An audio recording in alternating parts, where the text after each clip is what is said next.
Chiesa menjadi salah satu rekrutan Liverpool pada bursa transfer musim panas 2024. Pemain timnas Italia tersebut didatangkan dari Juventus.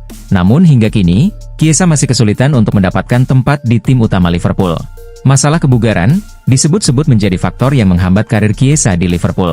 Sejauh ini, ia baru tampil dalam 3 pertandingan di semua ajang bersama Liverpool, dengan total waktu bermain hanya 78 menit. Dan yang lebih mengenaskan lagi, Chiesa hanya tampil selama 1 menit dalam ajang Liga Champions.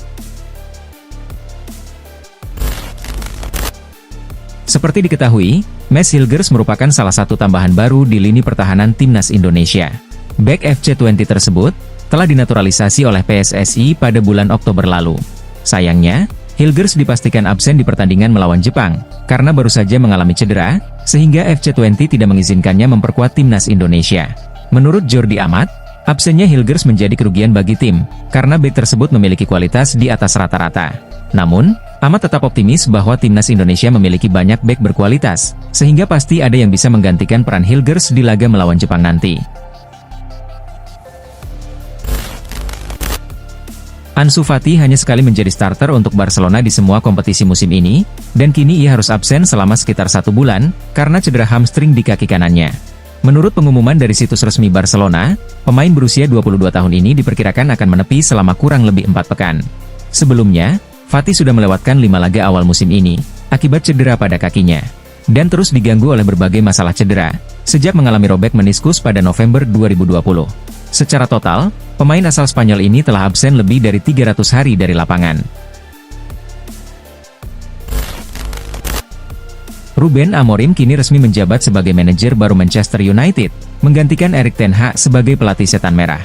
Pelatih asal Portugal ini dilaporkan akan membawa filosofi baru ke klub, yang akan berujung pada sejumlah perubahan. Menurut Fabrizio Romano, salah satu perubahan yang akan dilakukan Amorim adalah merombak skuad MU. Ia berencana untuk melepas beberapa pemain. Salah satu nama yang kabarnya masuk dalam daftar tersebut adalah Christian Eriksen, yang dianggap Amorim sudah tidak lagi muda. Ben White telah bermain sambil menahan rasa sakit dalam beberapa pekan terakhir. Oleh karena itu, Arsenal memutuskan bahwa jeda internasional saat ini adalah waktu yang tepat untuk menangani masalah tersebut. Bek serbaguna ini sebelumnya sudah absen dalam 4 laga awal musim karena cedera. Dan baru-baru ini, tidak diturunkan dalam kekalahan Arsenal dari Newcastle di Premier League, sebagai langkah pencegahan. Selama masa pemulihannya, pemain berusia 27 tahun ini, diperkirakan akan menepi selama 6 hingga 8 pekan. Paul Pogba saat ini absen membela Juventus karena kasus doping. Namun, skorsingnya baru saja dikurangi dari 4 tahun menjadi 18 bulan. Dan ia diperkirakan dapat kembali bermain tahun depan. Tetapi masa depannya belum jelas, karena Juventus dikabarkan berniat memutus kontraknya. Jika benar berpisah dengan Juventus, Pogba tampaknya tidak akan kekurangan pilihan untuk melanjutkan karirnya. Belum lama ini, mantan pemain Arsenal, Emmanuel Petit menyarankan The Gunners untuk mempertimbangkan merekrut Pogba. Meski demikian, William Gallas meragukan kemungkinan Pogba kembali ke Premier League, terutama karena masalah cedera yang kerap mengganggu penampilannya. Enzo Maresca bergabung dengan Chelsea pada awal musim ini, dengan ekspektasi tinggi. Sebab, sebelumnya ia menjabat sebagai asisten Pep Guardiola di Manchester City, dan sukses membawa Leicester City promosi ke Premier League musim lalu. Berkat pengetahuan dan pengalamannya, Maresca berhasil memberikan angin segar di Stamford Bridge. Setelah sempat kesulitan di bawah pelatih sebelumnya, Chelsea kini mulai menunjukkan kemajuan di bawah kepemimpinan Maresca. Menurut William Gallas, Maresca adalah pelatih terbaik yang dimiliki The Blues sejak kepergian Thomas Tuchel. Real Madrid baru saja kehilangan Eder Militao, bek tengah asal Brasil yang harus absen lama akibat cedera ACL. Situasi ini membuat Real Madrid menghadapi krisis pemain di lini pertahanan.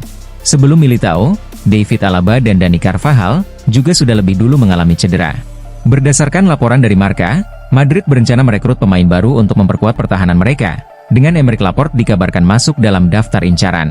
Dan bek asal Spanyol itu menyatakan bahwa ia akan mempertimbangkan tawaran dari Real Madrid jika ada proposal yang konkret. Manchester United kini telah menunjuk Ruben Amorim, mantan pelatih Sporting Lisbon, sebagai pelatih baru mereka. Legenda klub, Edwin van der Sar, antusias menyambut kehadiran Amorim di Old Trafford. Ia juga optimistis bahwa Amorim akan membawa pengaruh besar terutama bagi pemain seperti Andre Onana. Menurut Van der Sar, Onana memiliki kepribadian yang tangguh, dan dengan bimbingan dari Amorim, ia berpotensi menjadi salah satu kiper terbaik dunia dalam beberapa tahun ke depan. Seperti diketahui, Manchester United menghadapi masalah di lini depan, dengan jumlah gol yang minim musim ini, akibat performa dua striker mereka yang kurang optimal. Pelatih baru MU, Ruben Amorim, dilaporkan sedang mencari penyerang baru. Salah satu target yang dikabarkan masuk dalam radar Amorim adalah Christopher Nkunku. Menurut laporan dari Football Insider, peluang MU merekrut penyerang timnas Prancis tersebut cukup besar, karena Nkunku dikabarkan terbuka untuk pindah ke Manchester. Hal ini disebabkan rasa ketidakpuasannya di Chelsea, di mana ia jarang mendapatkan waktu bermain di bawah asuhan Enzo Maresca. Kai Havertz bergabung dengan Arsenal pada musim panas 2023, setelah menghabiskan 3 tahun bersama Chelsea.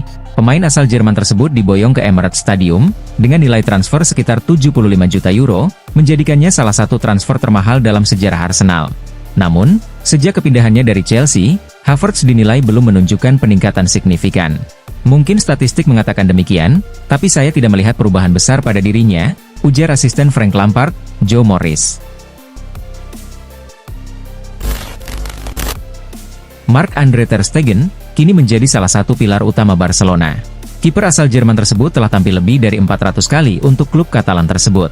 Namun, ia harus absen cukup lama akibat cedera lutut serius, yang memaksa Barcelona merekrut Wojciech Szczęsny dari masa pensiunnya. Kondisi ini memicu berbagai spekulasi terkait masa depan ter Stegen, di tengah rumor bahwa Barcelona tengah mencari kiper baru sebagai pengganti jangka panjang. Meski demikian, Deco menegaskan bahwa klub tidak akan mendatangkan kiper baru untuk musim depan. Nico Williams dianggap sebagai salah satu talenta muda paling berbakat di Eropa, berkat performa impresifnya bersama Athletic Bilbao.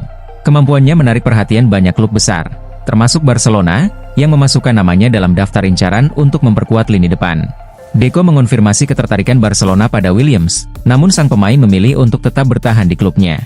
Nico adalah pemain yang kami minati pada musim panas, kata Deco. Kami mencoba mendekatinya, tetapi setelah itu, pemain tersebut membuat keputusan dan hidup terus berjalan. Juventus berupaya bangkit musim ini, dengan performa yang cukup menjanjikan di bawah bimbingan pelatih baru, Thiago Motta. Tim ini menunjukkan pertahanan yang tangguh, menjadikannya salah satu tim dengan kebobolan paling sedikit di Liga Italia. Kekuatan lini belakang Juve tak lepas dari peran Gleison Bremer. Namun sayangnya, bek asal Brasil tersebut mengalami cedera lutut serius. Untuk menggantikannya, Juventus mulai mencari pemain pengganti di Inggris, dengan fokus pada bek Arsenal, Jakub Kiwior.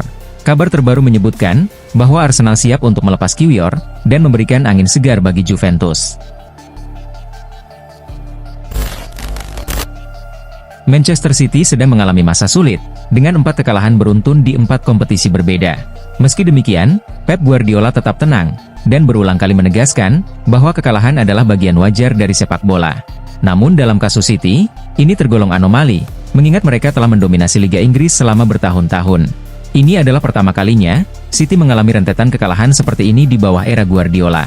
Laporan terbaru dari The Athletic mengindikasikan adanya ketegangan di ruang ganti, dengan rumor konflik antara Guardiola dan beberapa pemain, meski situasi tersebut berusaha dijaga agar tidak bocor ke publik. Kapten Timnas Jepang, Wataru Endo, menyatakan bahwa minimnya waktu bermain di Liverpool tidak akan mempengaruhi performanya saat melawan Timnas Indonesia. Bayangkan saja, Endo baru tampil 8 kali dari total 17 pertandingan Liverpool di berbagai kompetisi, dengan total waktu bermain hanya 166 menit. Meski saya tidak bermain secara reguler di Liverpool, saya rasa tidak ada masalah, karena saya sudah terbiasa bermain sebagai pemain profesional, kata Endo kepada awak media. Dan saya juga latihan, jadi kondisi saya juga cukup bagus. Sebagai kapten Jepang, saya percaya diri, dan akan berjuang segenap tenaga. Pertandingan kelima grup C, kualifikasi Piala Dunia 2026 zona Asia, antara timnas Australia dan timnas Arab Saudi berakhir imbang tanpa gol, dengan skor akhir 0-0. Sebagai tuan rumah, Australia berusaha menekan sejak awal, namun lemahnya penyelesaian akhir membuat mereka gagal mencetak gol. Hasil imbang ini menambah 1 poin untuk kedua tim, tanpa mengubah posisi mereka di klasemen grup C. Australia tetap di posisi kedua, dengan 6 poin. Sementara Arab Saudi berada di posisi ketiga, dengan jumlah poin yang sama. Rafael Leao menghadapi banyak tantangan di awal musim ini. Bukan hanya soal minimnya kontribusi gol dan assist, pemain sayap asal Portugal ini juga disorot, karena sikapnya yang dianggap kurang dewasa.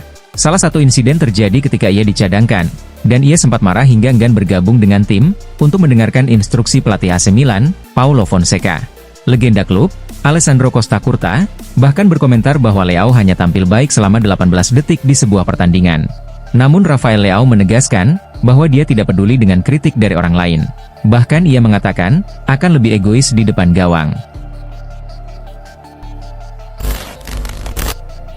Napoli dikenal sebagai klub yang kerap sulit dalam urusan negosiasi, dan situasi ini sedang dialami oleh pemain sayap mereka, Kvaratskhelia.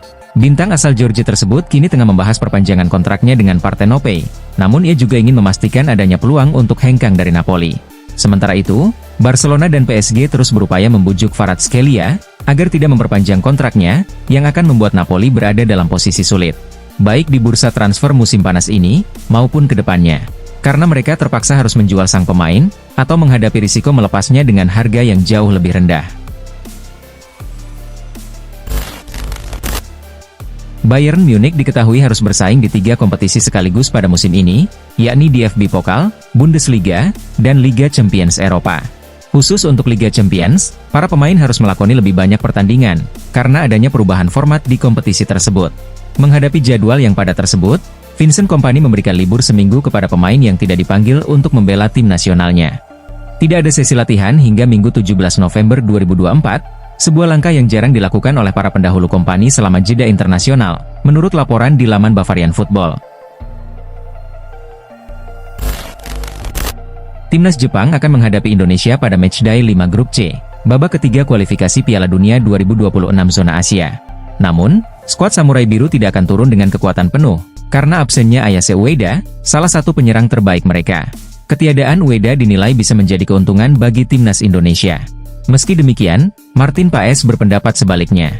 Ia menilai, absennya pemain berusia 26 tahun itu tidak akan terlalu berpengaruh, karena Jepang masih memiliki pemain lain yang sama berbahayanya, baik di lini depan maupun lini tengah. Tottenham dilaporkan menolak pembahasan mengenai kontrak jangka panjang untuk Son Heung-min, dan memilih untuk mengaktifkan opsi perpanjangan otomatis dalam kontraknya yang akan berakhir tahun depan.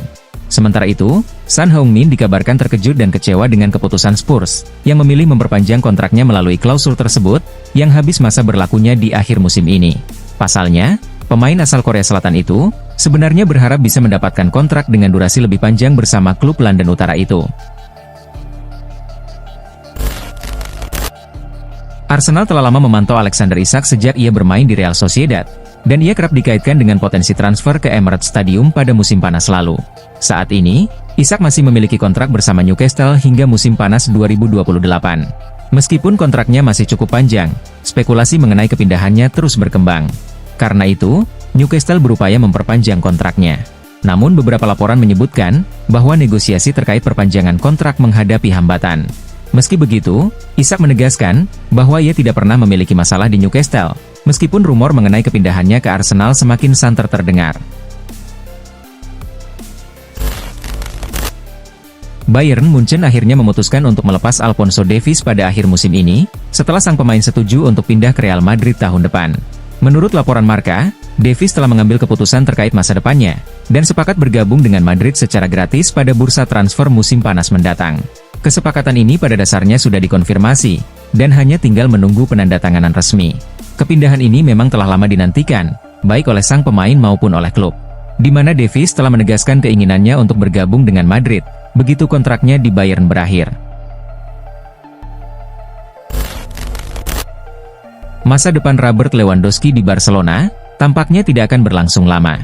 Mengingat usianya yang sudah 36 tahun, Lewandowski mungkin akan mempertimbangkan pensiun dalam waktu dekat. Selain itu, kontraknya dengan Barcelona hanya tersisa hingga akhir musim ini, sehingga La Blaugrana perlu segera mencari pengganti yang lebih muda. Direktur olahraga Barcelona, Deco, mengakui bahwa mencari penyerang dengan kualitas setara Lewandowski bukanlah hal yang mudah. Hanya ada 1 atau 2 pemain yang selevel dengannya, ujar Deco. Mungkin Erling Haaland atau pemain lain bisa menjadi opsi, tambah pria asal Portugal tersebut.